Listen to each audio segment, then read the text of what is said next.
since last few weeks we have been talking about sales storytelling. So I'll be continuing that idea of sales storytelling in this video as well, but this time it's a bit different. There are different frameworks of telling a story. Now my concept is you should speak less and sell more. So today I'll be giving you a framework of speaking less and selling more.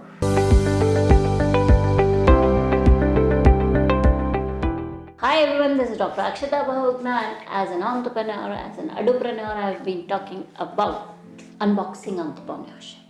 While we are unboxing entrepreneurship, most of the time the unbox is done by the startup entrepreneur, a first time entrepreneur, or somebody who is still at an exploring stage.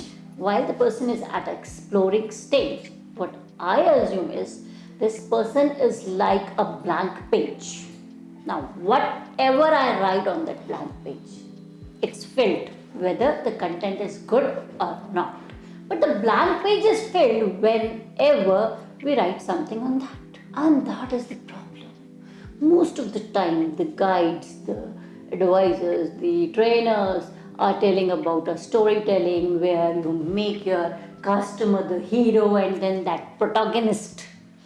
Around him you make a story and then you sell and the people will come to you. This framework has been, I would say, overexploited, and that is why we need a new framework to give some newness, to give something different to the person. Now for that new framework, I would like to give you today ABC framework of sales storytelling. Now what is this ABC framework?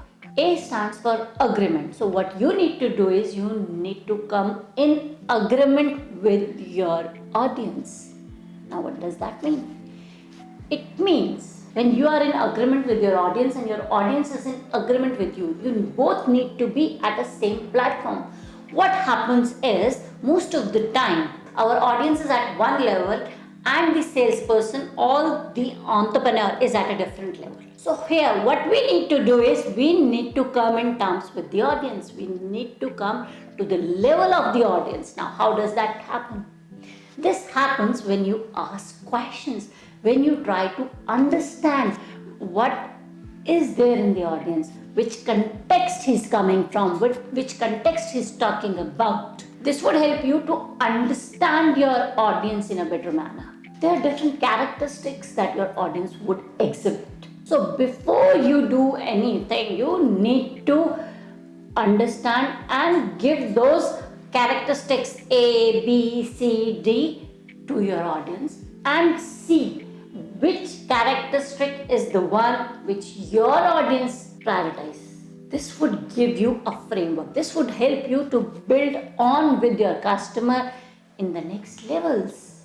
So here you have a straightforward framework, a clarity with your audience if you come in agreement with your audience.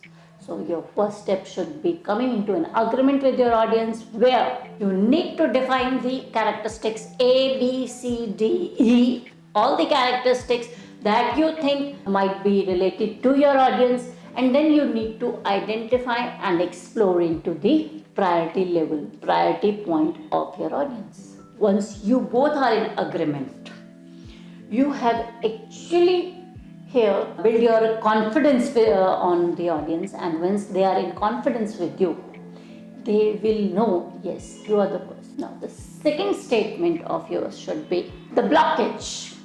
Obviously there is some desirous blockage or some need blockage which is blocking their path to achieve their desire or their need. You need to identify that blockage and communicate that to your audience. So B for blockage. You need to communicate the blockage to your audience in a way that they realize, yes, this is the problem that I want to solve. Now, once he is in agreement with you, your audience would automatically resonate more with the blockage that you show them. And your agreement would help you to identify the main blockage of your customer or your audience. So once you have brought your audience in terms with you, where you can simply put your things in a different perspective with a way that they understand what is the blockage and how they can solve it, then comes the third level. In the third level, C for cure. Whatever blockage they are facing, how they can cure it, how they can construct a new avenue for themselves or a new solution for themselves, there your solution, your product, your service comes to play. So because they are already in agreement with you, they resonate with the problem that you have discussed, they would automatically connect with the cure that you provide. Once your audience connect to the cure, they realize the significance of your cure, they would try to at least explore. For a startup entrepreneur, when your audience is ready to experiment or try your product or service, you are at a win-win situation, and the next best thing is your product. If it is a quality product, your service, if it is a quality service, you have already won the stage. You have already won the audience, and you can definitely move forward with your business. For a startup entrepreneur, having this connection with the audience and keeping this connection a continuous play is something which is significant, important, and which is needed to sustain your startup. Hope the ABC framework of storytelling would help you as a startup entrepreneur to explore more audience for your business. Be happy, be entrepreneurial, and live the life of abundance. And if you want to continue your journey of unboxing more entrepreneurship with us, keep liking, subscribing, and following us. And don't forget to share it with your friends, families, and fellows. Thank you.